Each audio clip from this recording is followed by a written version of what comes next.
win over Carolina. Denver is the current favorite to win the West Division. The AFC West, of course, at 3-2 odds, according to Westgate Superbook. This would be their 6th straight West title. Kansas City has the second best odds, but you can see here 8-5, followed by Oakland at 7-2, and San Diego is the underdog at 8-1. The coach, Herm, back in the house. Herm, Denver, mile high, are they a lock? I don't think a lock. Yeah. Best quarterback in the division we know is Phillip Rivers, especially if you can keep him protected. I think they've done some things on the offseason. Allen will be back to find receiver. Melvin Gordon, good football player, but it's kind of ironic. Didn't score a touchdown last year. I would hope he could score a touchdown this year, right? Gates is coming back, but he's getting a little long in the tooth. But San Diego will be much improved because of the quarterback if they can keep him standing. Denver, I think, is a team that is going through transition. When you think about they lost some players, Malik Jackson being one, Trevathan Marshall on defense. They have 2 new offensive linemen in Okun and Stevens that'll play there. So that offensive line will be switched around. They lost 2 quarterbacks, by the way, on the offseason. They bring in Mark Sanchez. They're hoping they get the Mark Sanchez that won 4 playoff games on the road, not the Mark Sanchez that has thrown 86 touchdown passes and turned the ball over 108 times. They hope they're not get that guy. They got Paxton Lynch. I don't know if he is ready to play right now. I think he's a guy that, you know, maybe a year from now, he might be ready to play. I like some of their draft picks. Devontae Booker, I love the guy. I think he's an older running back out of Utah State. I like the Raiders. I think the Raiders are much improved, especially what they did on the offseason. They went out and signed some free agents. Irvin, who comes from Seattle, Sean Smith, a corner, that they were in their division. He from Kansas City. Now they got 2 nice corners. They have the ability to rush. You look at their offense, I like the quarterback. I think the quarterback is going to play well again this year. Crabtree played well last year for him. He found his way. Cooper kind of died off at the end, but I think the Raiders are an upcoming team. I think Kansas City is a team. Houston might be not available early, but they get Jamal Charles back. That helps their offense. Yeah. They probably have the best tight end in the division, not counting out Gates, but Gates is getting long. He's on the back 9 now. Kelsey, Macklin played well. Their defense will be good. So I think it's a good division. I really do. I just think it's very competitive. But I don't think the Denver Broncos are a lock by any stretch of imagination. No, yeah, especially not a that lock. quarterback situation. Stephen A. Well, I love the fact that Elway moved up to get Paxton Lynch. I'll give him a lot of credit for it.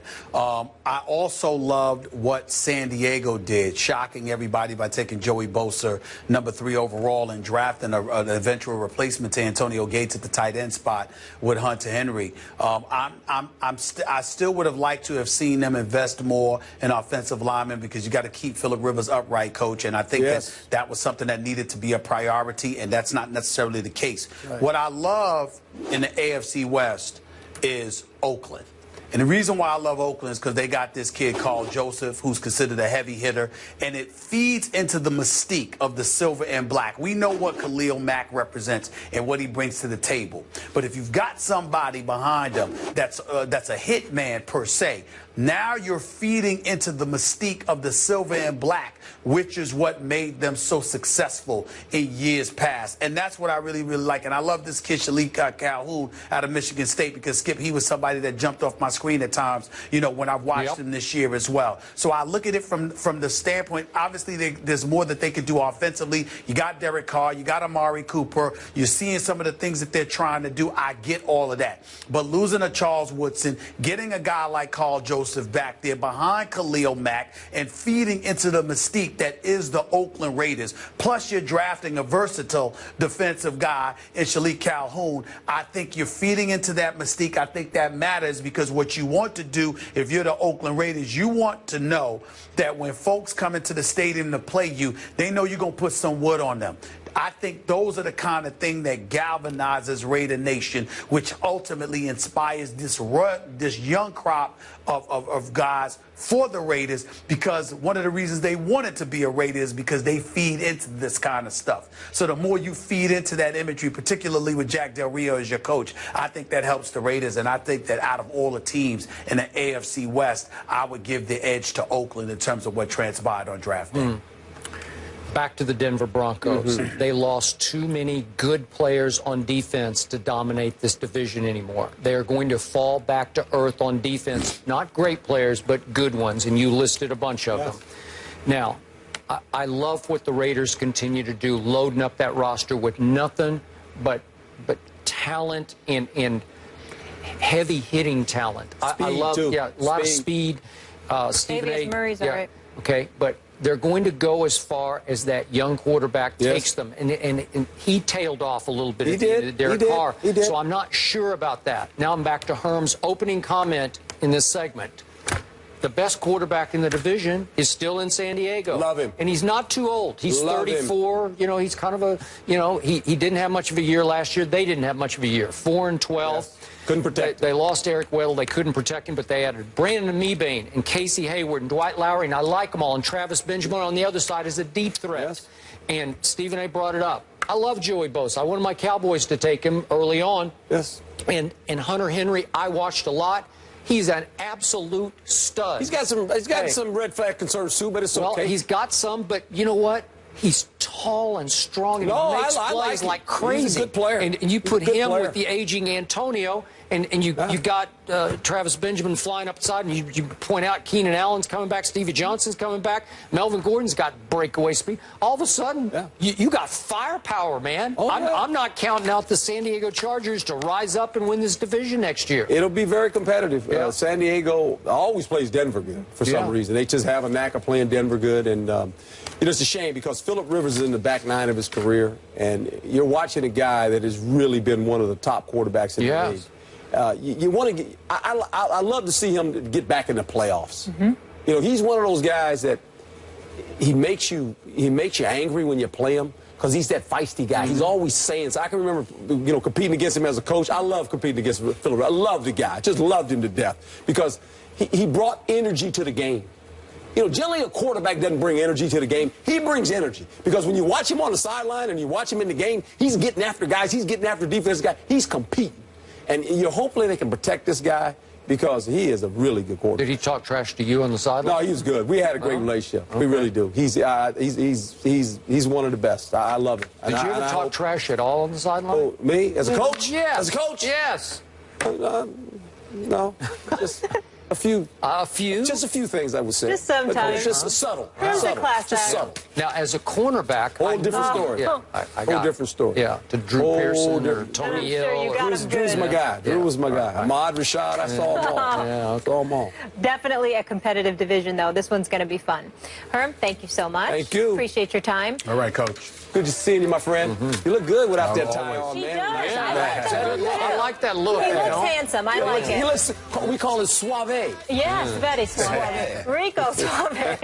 Doc Rivers says he wants the Big Three back for another run next season, but is that the best for the Clippers? Crazy. I wasn't paranoid, but I was concerned. But after their 32-point win, you were concerned. So now, after last night, Game 2, how much trouble San Antonio in? Stephen A. Smith, I'm just speaking from my heart. You can say I have too big a heart for my Spurs. I think they're in big trouble now. I thought this would be a home-and-home kind of series, which is why I went Spurs in 7 to win Game 7 at home. 4 home games they would win, 3 home games Thunder would win. As you well know, these two teams have faced off twice before in recent memory, 2012, as you point out, 2014. Both times my Spurs won games 1 and 2 at home. Both times, and won them fairly handily, and went to Oklahoma City with a lot of confidence, and got crushed in Oklahoma City. Maybe the script will flip this time, but I'm not sure about that because obviously in 2012, the Thunder put them out of their misery in 6 games at Oklahoma City, and then in 2014, my Spurs won one of the more miraculous road wins in Spurs history, maybe the most. Was Game 6 at Oklahoma City in 2014 on the way to the title. And as you remember, Matt Bonner started that game for my Spurs. Tony Parker's hamstring went, and he couldn't go in the second half. So Corey Joseph and Patty Mills played the whole second half, and somehow my Spurs won in overtime. It was an upset. Ginobili made a huge 3 at the end of regulation. Kawhi had a huge chase down block on Russell Westbrook in overtime and took the ball away from him. It was just one of those nights. Tim Duncan played huge in overtime. I'm not sure this team has that in it now. This team's better than that team was in 2014, but now you're going up to their lair. It's probably the loudest place. I know Oracle is loud too, but listen, that's a Thunder den up there. It's a Thunder Dome. And I just don't know. I'm just not sure they can win one of these two games. And if they don't, they're going to come home down 3-1. And you want to talk about climbing Everest at that point, that's going to be tough. So I don't love their chances now. I do not believe that the Thunder are going to win both games in Oklahoma City. I think the Spurs will find a way to steal one. That's why I think this series is going 7 games. You know, if the Thunder end up winning and I'm wrong, I would be happy because I'd rather see them against OKC than San Antonio. I've been on the record saying State, that. yeah. I guess Golden State, right, I'm sorry. Right. I'm just not sure that they can pull it off because the fluidity of their offense is something that I religiously question. But I will tell you this. San Antonio, look, Skip Bayless, it's nothing. I don't want to say there's nothing to worry about. Of course, there's a lot to be worried about. But San Antonio won 26 games on the road this year. San Antonio is fully capable of going into a visiting team's, backyard and beating them, even if it's Kevin Durant and Russell Westbrook. I have no doubt in my mind about that. And so when I look at it from that perspective, you got to remember, Oklahoma City has had some tough games at home this year as well. It wouldn't surprise me at all if San Antonio ended up stealing a game in Oklahoma City. I never was of the mindset that both teams would fully protect their home court. I fully expected each team to steal a game on the other's home turf before this series was over. And nothing has happened to change my mind. Even though I thought that San Antonio would win last night, I sort of found myself believing that Oklahoma City could come back and steal a Game 5 in San Antonio, possibly winning a Game 6 and then forcing a Game 7. But that was my mentality. I think ultimately what it comes down to is that San Antonio and Oklahoma City will each steal one from the other's home court, and it will force a Game 7 in San Antonio. We'll see what happens. Here's my fear. So far, by his standards, Russell Westbrook has not been Russell Westbrook. And I assume he will turn into that guy, that superstar in Oklahoma City. At least one game. At least one game. So far, he's 16 for 44, 36% from the field, 1 of 9 from 3. I don't think that will continue. I hope I'm wrong. Durant has been Durant. He played big down the stretch last night.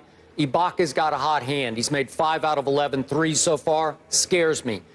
Steven Adams is playing huge against my Spurs. He's averaging 13.5 rebounds a game and showing some athleticism, dare I say, in the paint. So these are the things that scare me right now that Coach Pop is going to have to push some levers, pull some, some strings here to make this different.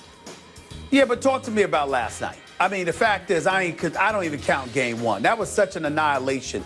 There's nothing about what transpired in Game 1. I don't care what numbers anybody for OKC put up. They were down by 43. So chances are things were accumulated during garbage time. I'm not going by that. Last night, I would take far more seriously. And I do recognize the athleticism of Steven Adams, his willingness to defend and rebound, etc., giving you about 37 minutes. I respect that. But I'm looking at him and Ibaka getting flat out abused by LaMarcus Aldridge. Everybody Billy Donovan puts on him. And he won't, for some reason, he won't double LaMarcus Aldridge. No. He had better find a way to figure that out. But then again, he may not have to, because if you're still finding a way to maintain to stay tight in games without doubling LaMarcus Aldridge, then why change? Why change? But if you don't, then Kawhi Leonard's got to take advantage of his man. Somebody's got to help out LaMarcus Aldridge to do something to draw attention away from LaMarcus. Or they've got to do something. Right. They've got to do something They're else. doubling Kawhi a lot, and they're letting LaMarcus go ahead and get his 2-point shots.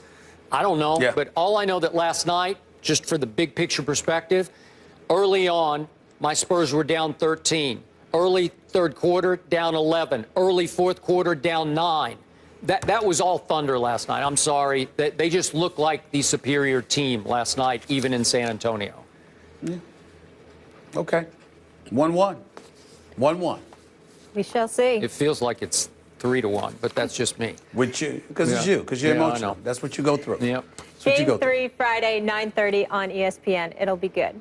Coming up, could LeBron and Durant be on the same team next season? One of the best players of all time would like to see that happen. We'll tell you who that is when we come back. First Take, just getting started.